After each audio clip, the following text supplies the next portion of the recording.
his time, in his time, he makes all things beautiful. Dzina la Tate ndi la Mwana ndi la Mzimu Woyera. Amen. Ndikulandireniso abale ndi alongo pano pa Tiyankhuleni Ambuye. Lero ndi lachisanu pa 12 Novemba chaka cha 2021. Leronso mu mpingo wathu timachita chaka cha Josephat Woyera amene ndi mmalitiri. Iyeyo anabadwa pafupifupi chaka cha 1580 m'dziko lija la Ukraine. Anafera chikhulupiriro chifukwa cha anthu amene amadana ndi mpingo, anthu amene amadana ndi chiphunzitso chimene Josephat amakhulupirira, chiphunzitso cha chikatolika. Mwazina Josephat Woyera timamvetsedwa kuti anali kukonda kuwerenga masalimo komanso liturgical prayers, ndi chida chimene chinamthandizira kuti afikire kwa anthu ambiri. Titengere moyo wake wakudzikhuthula, moyo wake wakudzipereka, moyo wake othira nsembe ndi cholinga chonena kuti anthu ambiri alandire Yesu Khristu posatengera opposition imene tikukumana nayo. Mawu athu oyamba akuchokera m'buku la Luntha, mutu wa 13 ndi 1 kulekeza 9, amene akutiwerengera ndi Mrs. Chathamwale kuchokera ku Palombe Parish, Blantyre Diocese. Ndipo mawu a Uthenga Wabwino ndi monga adalembera Luka Oyera, mutu wa 17 ndi 26 kulekeza 37. Tiyena abale ndi alongo tisinkhesinkhe limodzi. Mawu oyamba. Mawu a m'buku la Luntha. Luntha mutu 13 ndi 1 kulekeza 9. Luntha mutu 13 ndi 1 kulekeza 9. Anthu onse okhala osadziwa Mulungu, kupusa kwawo n'kwachibadwa. Anthu onse adathe kumudziwa Iye uja amene alipo poona ntchito zake zokoma. Adalephera kuzindikira m'misiri poona ntchito zake. Koma moto, mphepo, mpweya wopepuka, magulu a nyenyezi, madzi othamanga, kapena milungu ya mlengalenga, ndizo ankaziyesa milungu yolamulira dziko lapansi. Ngati zolengedwa zina ankaziyesa milungu chifukwa cha kukongola kwake, azindikire mmene mwini wake amaziposera, chifukwa mlengi wa kukongola konseko ndi amene adazilenga. Ngati anthu adadabwa ndi mphamvu za zinthu ndi ntchito zake, amvese mmene ozilenga wake amazipambanira pa mphamvu. Pajatu ukulu ndi ubwino wa zolengedwa umatithandiza kumvesa za mmene alili mlengi wake. Komabe, anthu oterewa kulakwa kwawo nkochepa, chifukwa mwina amangosokera pofunafuna Mulungu ndi kuyesa kumpeza. Pamene akukhala pakati pa ntchito zake, amazifufuzafufuza, kumakopeka ndi maonekedwe yake, popeza kuti zimene akuonazo zimakhala zokongoladi. Komabe, anthu oterewa ngopalamula ndithu, chifukwa adalandira nzeru zokwanira zoti nkuvesako zinthu zapansi panozi. Komabe sadathe kumudziwa mwansanga mwini wake wa zinthu zimenezi. Mawu a Ambuye. Tithokoze Mulungu. Ambuye akhale nanu. Mawu a Uthenga Wabwino monga adalembera Luka Oyera. Ulemu kwa inu Ambuye. Mutu wa 17 ndime ya 26 kulekeza 37. Pa nthawi yomweyo pamene Yesu anali kuphunzitsa adati, monga momwe zidachitikira pa nthawi ya Nowa, zidzateronso pa nthawi ya Mwana wa Munthu. Masiku amenewo anthu ankangodya ndi kumwa, ankakwatira ndi kukwatiwa, mpaka tsiku limene Nowa adalowa mchombo. Pamenepo chigumula chidafika nkuwawononga onse. monga momwe zidachitikiranso pa nthawi ya Loti. Anthu ankangodya ndi kumwa, anali kugulitsa malonda, ankadzala mbewu, ankamanga nyumba. Koma tsiku limene Loti adatuluka m'Sodomu, Mulungu adagwetsa moto wa miyala yoyaka ya sufule nkuwononga onsewo. Zidzateronso pa tsiku limene Mwana wa Munthu adzaoneka. Tsiku limenelo amene ali padenga asadzatsike kukatenga katundu wake m'nyumba, chimodzimodzinso amene ali m'munda asadzabwerere ku nyumba. Kumbukirani za mkazi wa Loti. Aliyense oyesa kudzisungira moyo wake adzawutaya, koma wotaya adzawusunga. Kunena zoona, usiku umenewo padzakhala anthu awiri pa bedi limodzi. Mmodzi adzamtenga, winayo nkumusiya. Azimayi awiri adzakhala kusinja pamodzi. Mmodzi adzamtenga, winayo nkumusiya. Anthu awiri adzakhala ali m'munda. Mmodzi adzamtenga, winayo nkumusiya. Apo ophunzira ake adamufunsa kuti, kodi zimenezi zidzachitikira kuti Ambuye? Yesu adati, kumene kwafera chinthu, kumeneko kumasonkhana mimphamba. Mthenga wa Ambuye. Ulemu kwa inu Ambuye Yesu Khristu. Mawu amene tawerengawa afafanize machimo athu ndi kutifikitsa ku moyo osatha. Abale ndi alongo, mawu athu ndi kupitiriza pamene tinayamba dzulo chapter 17 cha mthenga wabwino wa Luka. Lero Ambuye Yesu afuna atsindike kwambiri kufunika kwa kukonzekera.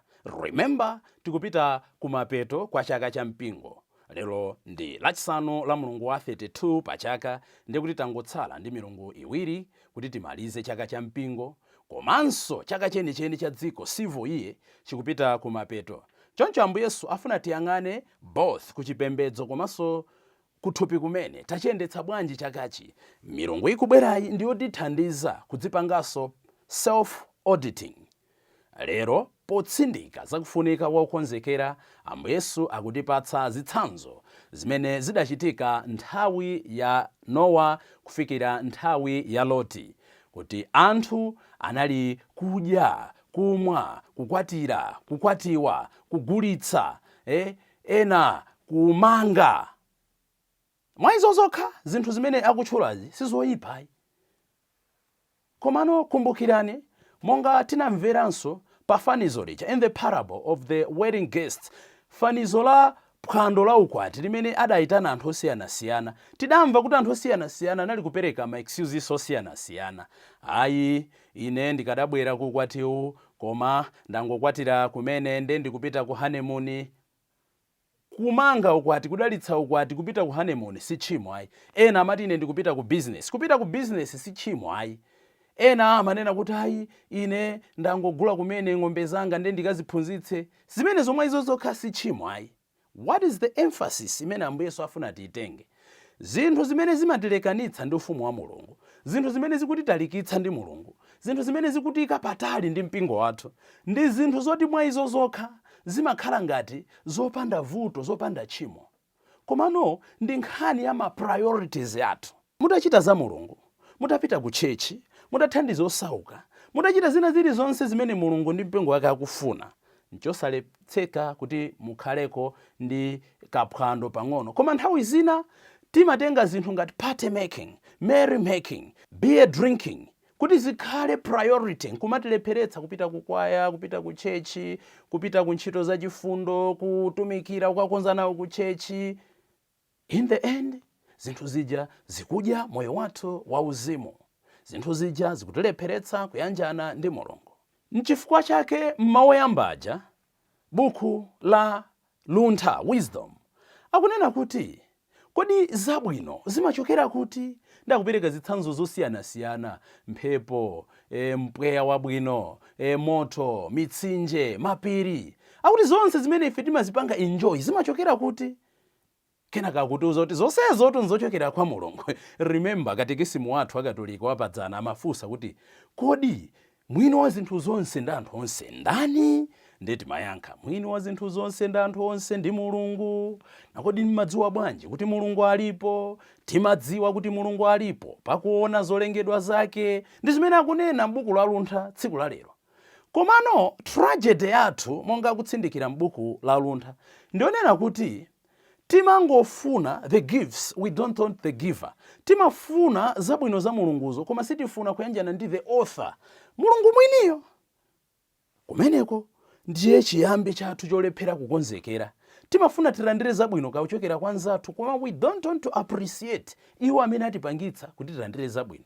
Makolo athu atichitira zabwino timalandira, but we don't go back and say thank you. We don't compliment each other. Nchifukwa chake pamene akufuna tizikonzekera za moyo wathu wa tsiku ndi tsiku komanso tizikumbutsana kuti zivute zitani moyo uno tsiku lina tidzachokamo, tikhale anthu othokoza, poyamba kuthokoza mulungu kudzera mwa anzathu.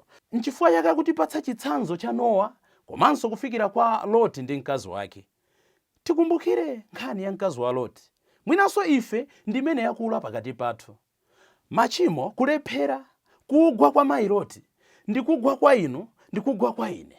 Tingaphunziremo zinthu ziwiri zitatu mmoyo wa mayi Loti. Choyambirira panali attachment to former life. Kunena kuti mmene anali atachoka mu Sodomu, iwo anafunabe atakhazikikabe mu Sodomu. Chimodzimodzi inu ndine tikulephera kukonzekera bwino. Ambiri mwa ife timadzidziwa mavuto athu, zofoka zathu, nkumanena kuti lero ndiyesetsa izi ndizisiye, uchida kwa undu usiye, uhule undu usiye, ufiti undu usiye.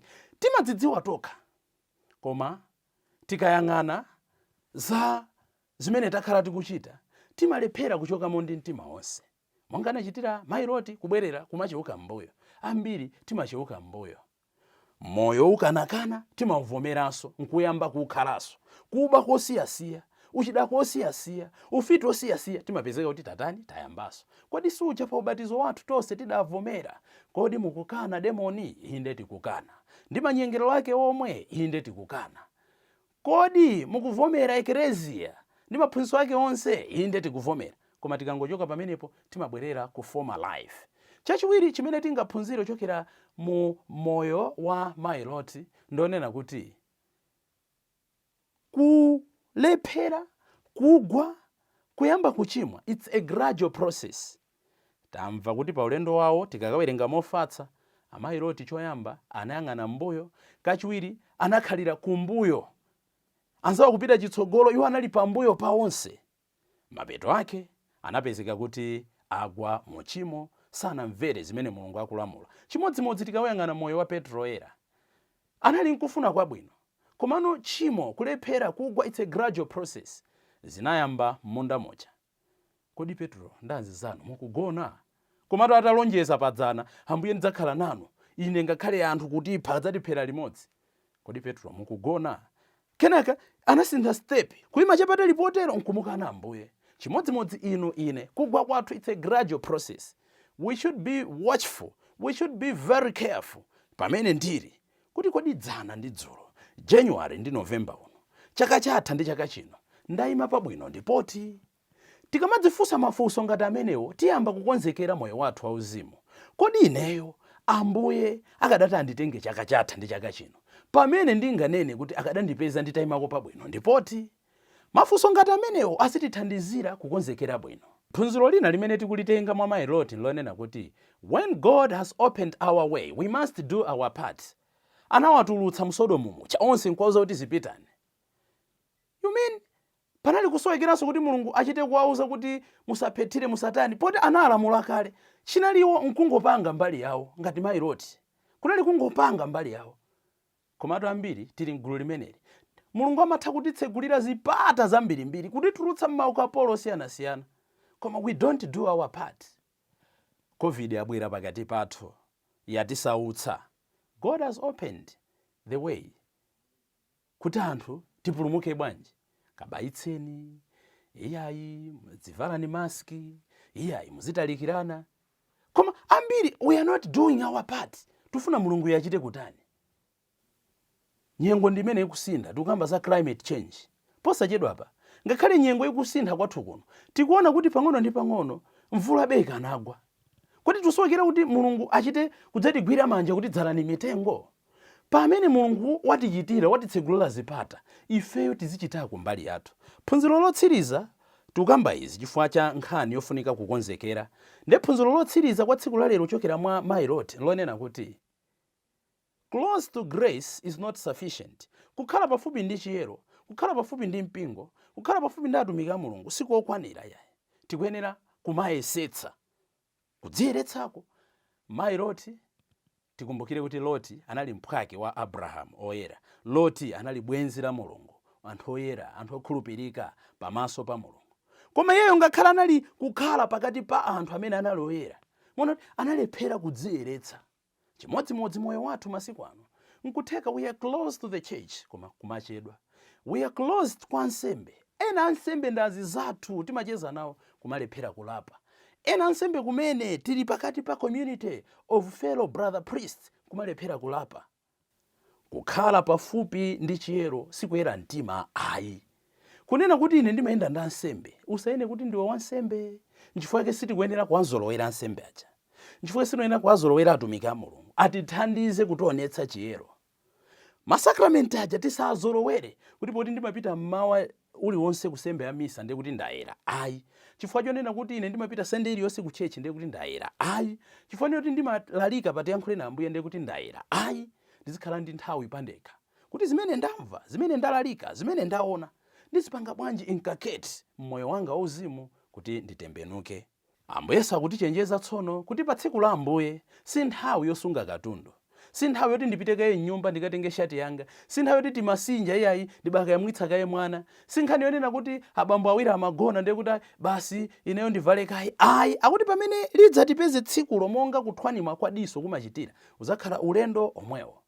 Apatu akufuna tikhale ndi right consciences. Mwina tutanyamula akatundu osiyana-siyana, mwina tikusinja zinthu zosiyana-siyana, mwina tikugona matulo osiyana-siyana. Tapempha Ambuye tsiku la lero kuti tikamamva mawu ake tizidzitchalenja, tizidziona kuti tayima potani. Chimene Ambuye akuchenjezera zakutha kwa nthawi, zakutha kwa moyo, sicholinga choti atiopseze kuti tikhale ndi mantha, tisiye kukonzekera kuti aya ndine ndizingodya basi after all nanga okundiphunzire okundizipanga save za pension poti malemba unena kuti titha kufa tsiku lililonse ndikhala moyo otayirira. Ayi, chimene akufuna nchonena kuti pamene tikukhala pasi pano tikhale ndi complete trust mwa Ambuye Yesu. Nchifukwa chake ena amanena kuti we should plan as if we live 80 or 100 years, but we should live each day as it comes, one day at a time. Tikamakhala ndi mentality yonena kuti one day at a time, koma titakonzekera moyo wathu kwa zaka zingapo, moyo uno tumva kukoma pozindikira kuti mulungu ndi amene akutikodola kuti tikakhale naye. Kodi inu ndine takonzeka bwanji? Tapempha Ambuye kudzera mwa Josephat oyera kuti ayeretse mitima yathu popatana naye tiyambe kukonzekera za moyo winawo. M'dzina la Atate ndi la Mwana ndi la Mzimu Woyera. Amen. My life